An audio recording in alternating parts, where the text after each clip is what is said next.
السلام عليكم يا احلى متابعين. الاولاد عندي بقالهم فتره عايزين الاكله ديت، الدنيا حر وعايزين حاجه خفيفه، بلاش طبيخ معلش، وقعدوا يتحايلوا عليا كتير.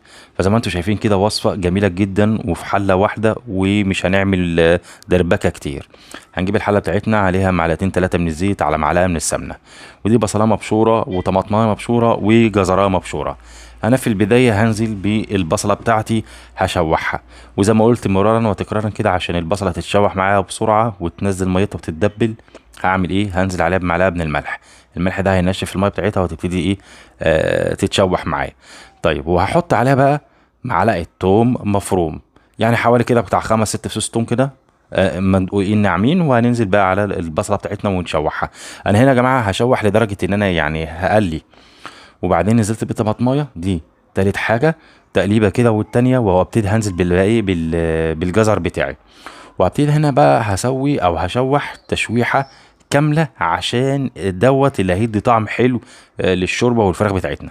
التوابل اللي هنزل بيها كاري، كركم، فلفل اسود، وملح، ومرقه ماجي. لو انت معترض على مرقه الماجي بلاش منها، بس هي بتعلي التست في الوصفه دي. وشوحي بقى تشويحه كامله، يعني تحس كده ان هي نشفت خالص معاكي. خلاص، زي ما انت شايفه كده بالمنظر دوت. هبتدي بقى هنا هحط اللومي وورق اللورة او ورق الغار، وهنزل بالفراخ بتاعتي. دي فراخ بيضة، وانا قلت قبل كده كذا مرة ان الفراخ انا بتبلها قبلها بيوم ببصلة بحطها في التلاجة، فكان مقرر ان انا اطبخها. فما طبختش وعملت بقى الوصفة ديت. فاخدت الفراخ نزلتها فين؟ في الخليط اللي انا عملته دوت، هو البصل والجزر والطماطم. وهبتدي هنا بقى اعمل لها ايه، اديها صدمه. الحله عندي كانت صغيره فكنت باخد جزء جزء زي ما انتم شايفين كده، وانا ما كنتش حابب اقطعها 4 ارباع عشان اطلعها قدامكم الفرخه نصين. بعد ما اديتها صدمه نزلت بميه سخنه، وهسيبها على البوتاجاز لمده ساعه بالظبط، لحد لما استوت ونضجت الفراخ معايا تماما زي ما انتم شايفين بالشكل الجميل ده. هبتدي بقى هعمل ايه، اشيل الفراخ من الشوربه بتاعتي.